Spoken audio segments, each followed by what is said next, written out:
नमस्कार रसिक हो. मी आकाश सुनीता पंडित जाधव, आंतरराष्ट्रीय चित्रपट निर्माता आणि एक छोटासा मराठी कवी.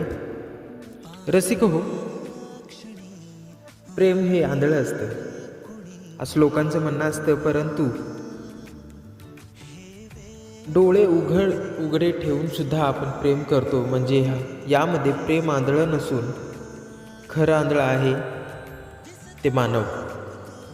प्रेमात काय असतं या ठिकाणी मी या छोट्याशा कवितेमधून या ठिकाणी आपल्यासमोर माझी व्यथा मांडणार आहे. आणि त्या कवितेचं शीर्षक एकदा भेटशील का. वेळ असेल तुला तर एकदा मला भेटशील का. वेळ असेल तुला तर एकदा मला भेटशील का. दोन शब्द बोलायचं होतं, थोडं ऐकून घेशील का. पहिला तू माझ्याशी खूप काही बोलायचंस.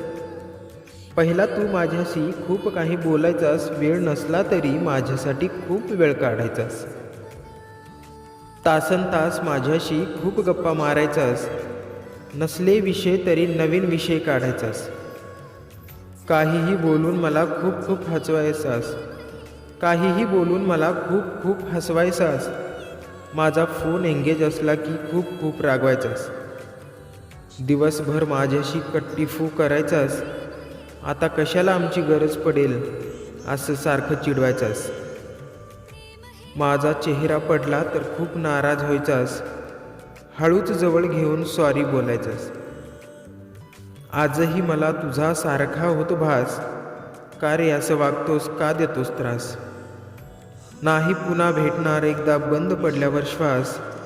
एकदाच भेट मला पुन्हा नाही होणार त्रास. एकदाच भेट मला पुन्हा नाही होणार त्रास.